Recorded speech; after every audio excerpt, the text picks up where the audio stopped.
hermanos, hermanas, otro discipulado más, otra ocasión más para profundizar, aprender y sobre todo para acercarnos más a aquellas cosas que nos ayudan a seguir adelante.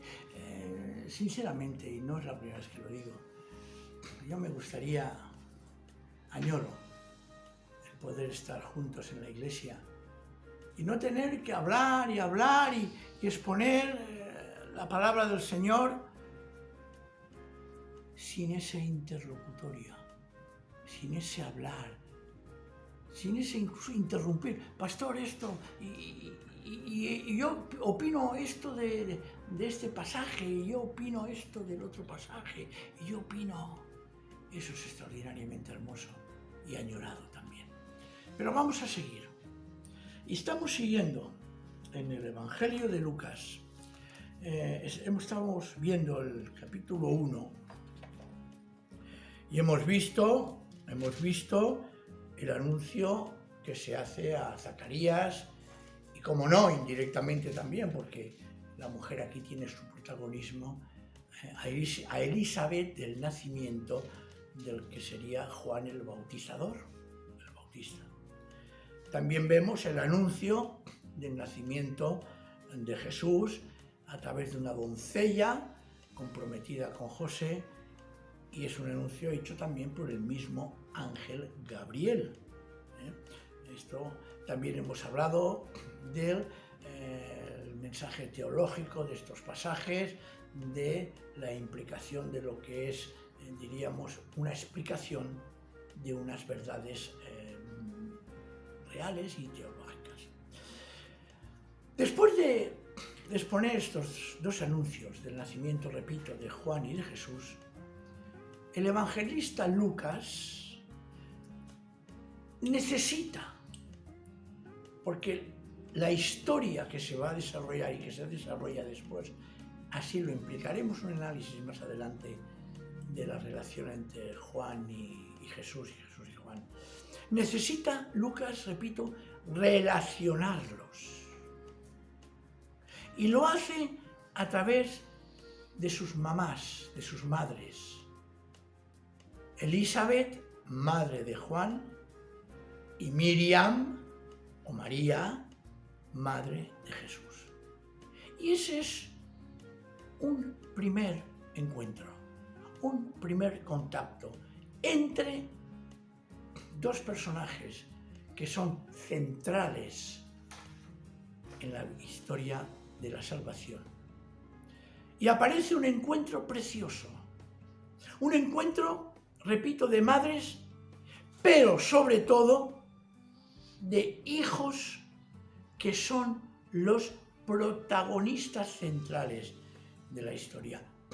Zacarías y Elizabeth no tendrían sentido si no es porque de ellos nacerá Juan el Bautista. María y José no tiene sentido si no es que de ellos nacerá precisamente Jesús. Pero aparece también otro detalle que ya lo indiqué en su momento, es que el Espíritu de Dios, el Espíritu Santo, es el que continúa y soporta y lleva prácticamente todo el Evangelio de Lucas y Hechos de los Apóstoles también, el peso de la acción de Dios. Y el versículo 45 de esta escena, porque dice así, vamos a leer el 39, dice: por aquellos días María se puso en camino y a toda prisa se dirigió a un pueblo de la región montañosa de Judá, de Nazaret a Judá. Está un poquito más abajo de Galilea, a la región y a la zona de Judá. Entró en casa de Zacarías y saludó a Elizabeth. Y sucedió que al oír Elizabeth el saludo de María, el niño que llevaba en su vientre saltó de alegría. La alegría, que también os he dicho, es otro elemento importante en todo el Evangelio de Lucas.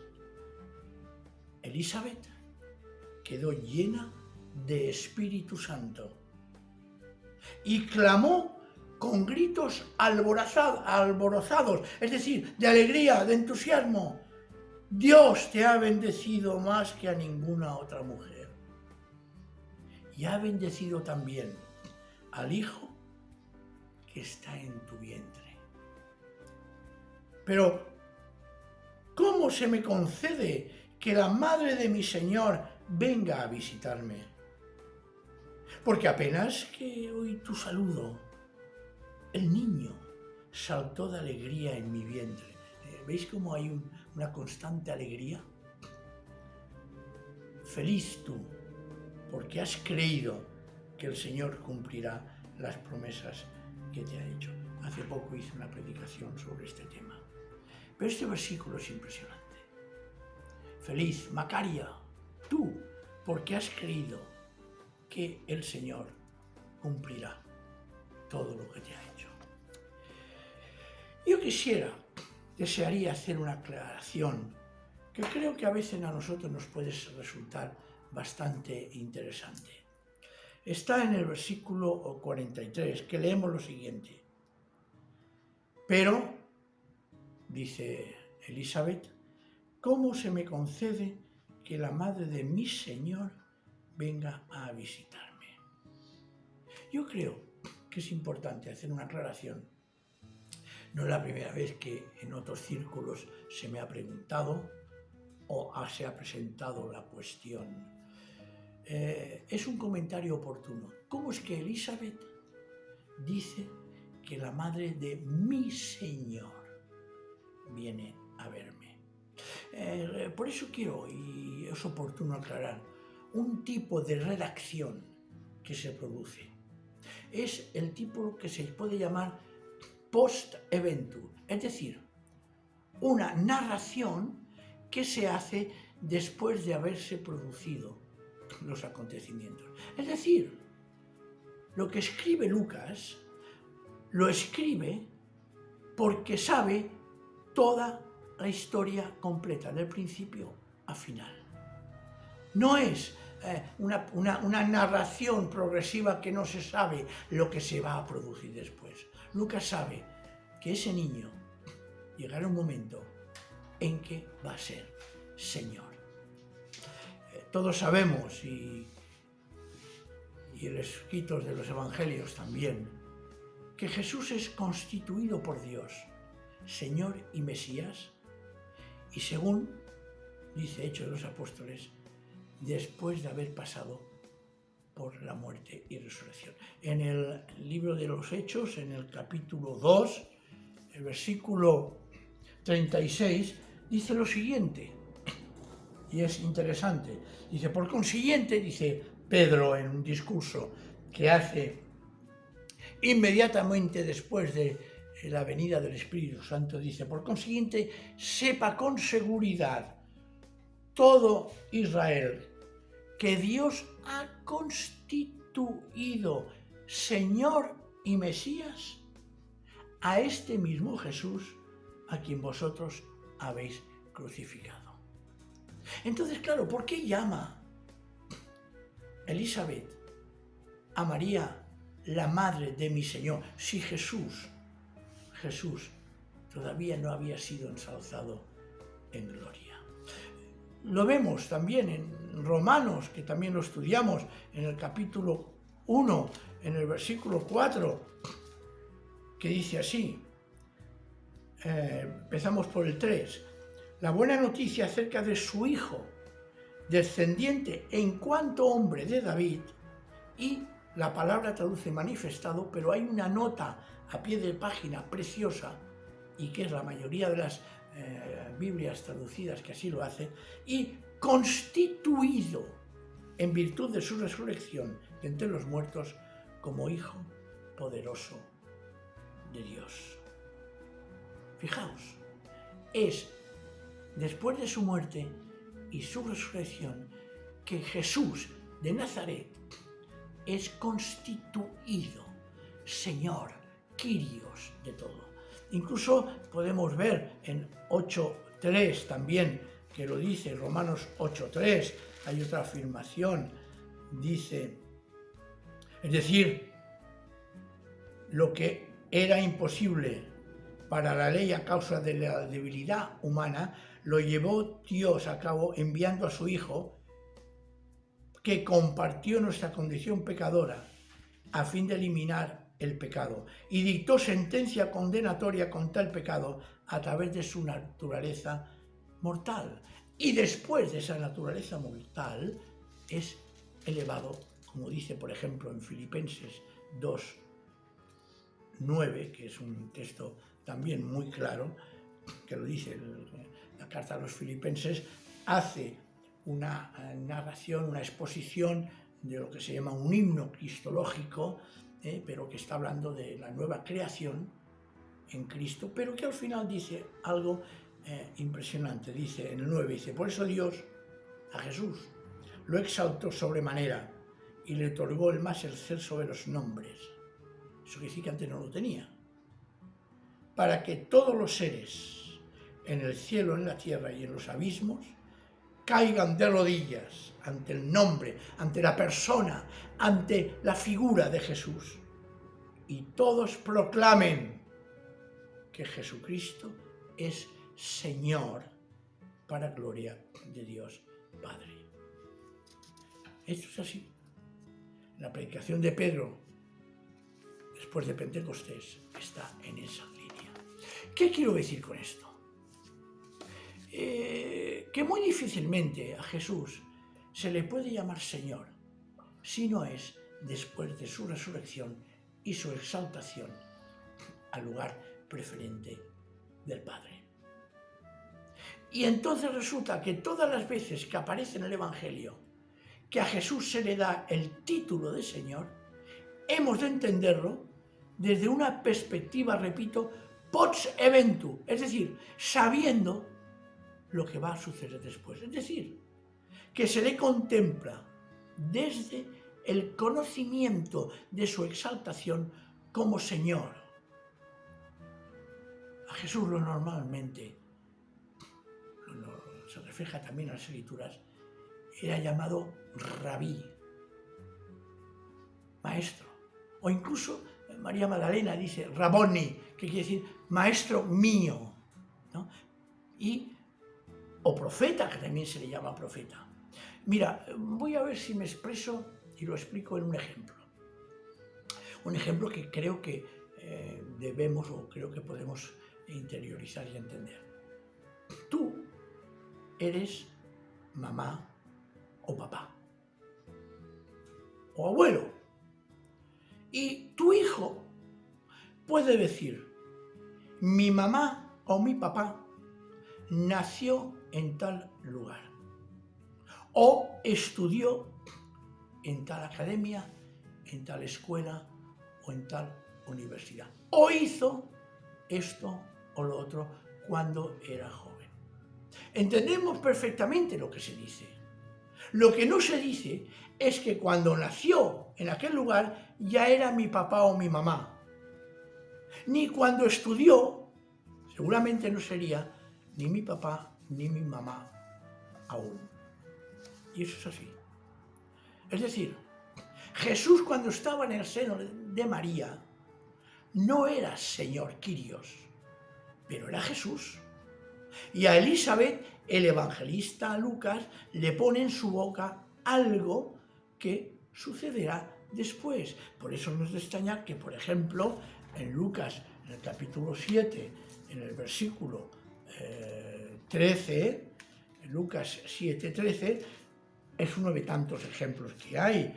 Se le dice, por ejemplo, cuando Jesús resucita al hijo de la viuda de Naín, dice, el versículo 13, cuando dice, el Señor, al verla, se sintió profundamente conmovido y le dijo, claro que era el Señor que se conmovió, porque sabemos que el Señor Jesús está resucitado y era Él.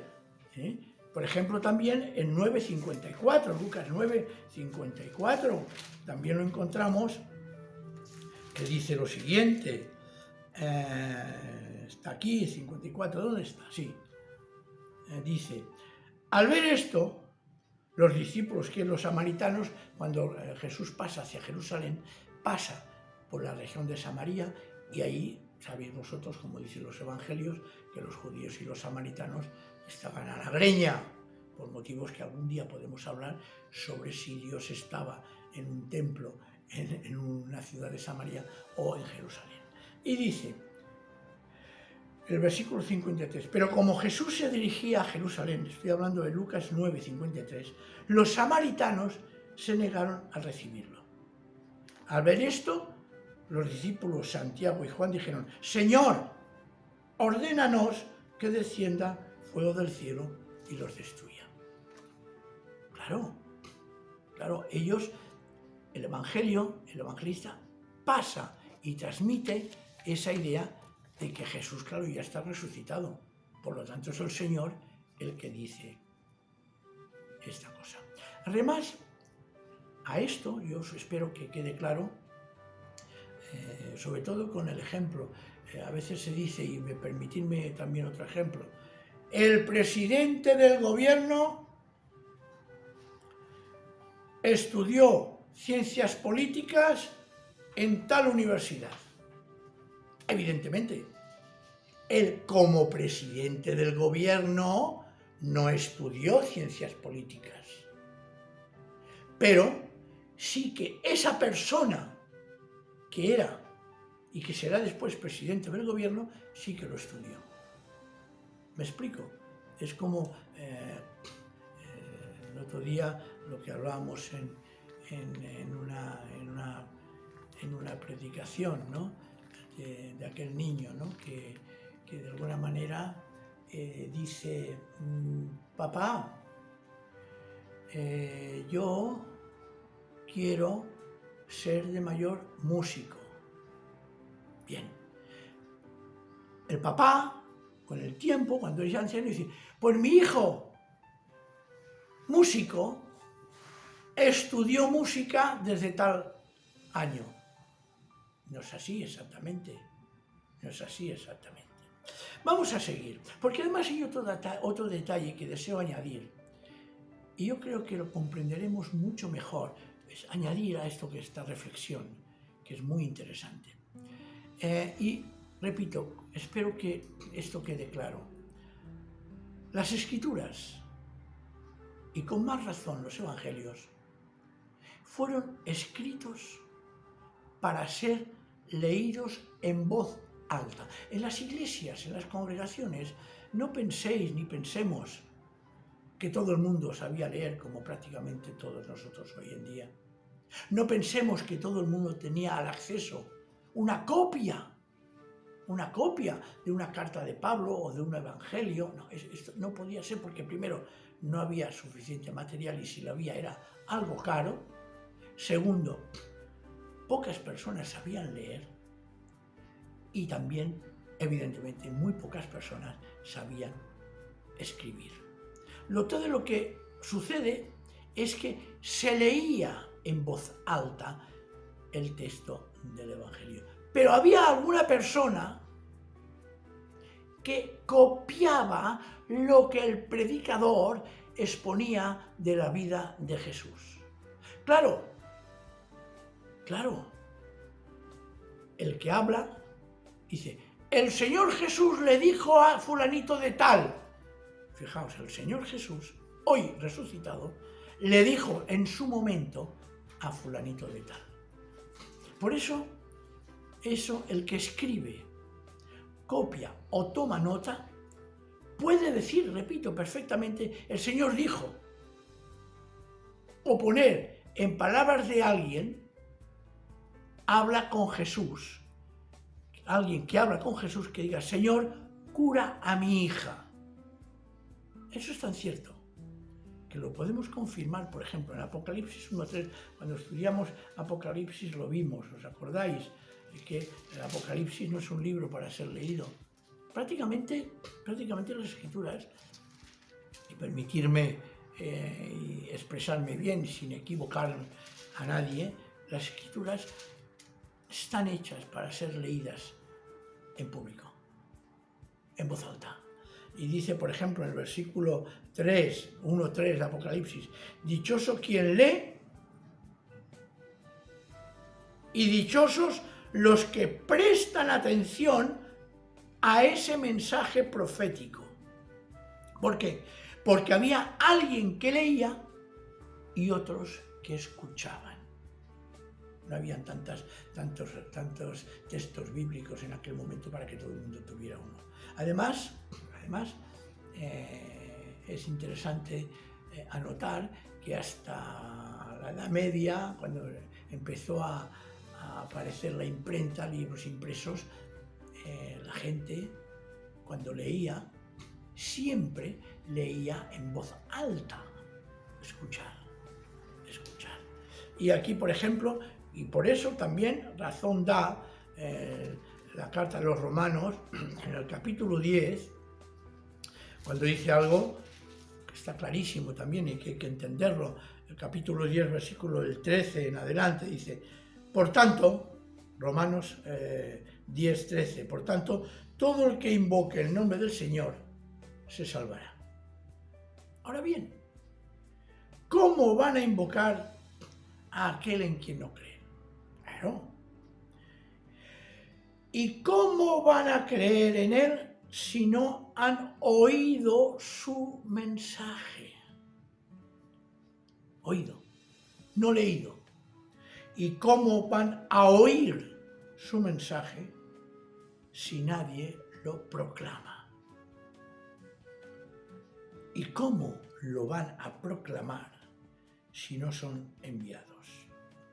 Por eso dice la Escritura que hermosos son los pies de los que anuncian buenas noticias. Claro, es que ahí está. Por eso es el deseo que esto quede muy claro entre nosotros, porque es interesante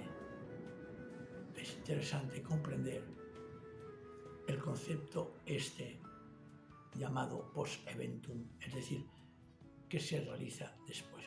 Os voy a dar otro ejemplo y me voy a hacer referencia a mí mismo y perdonármelo. El pastor fue religioso agustino. Hombre, yo no era pastor cuando estuve como religioso agustino. Sin embargo, cuando pasa el tiempo, las personas sí que pueden decir: no, es que el pastor fue religioso agustino. Están proyectando que saben la película de principio a fin. Y hoy creo que acabaremos aquí hoy, porque el tema que pretendo seguir después será ya adentrarnos en este precioso cántico de María que tenemos en Lucas 1, del 46 al 56, un cántico precioso, magnífico, y que podemos nosotros aprender.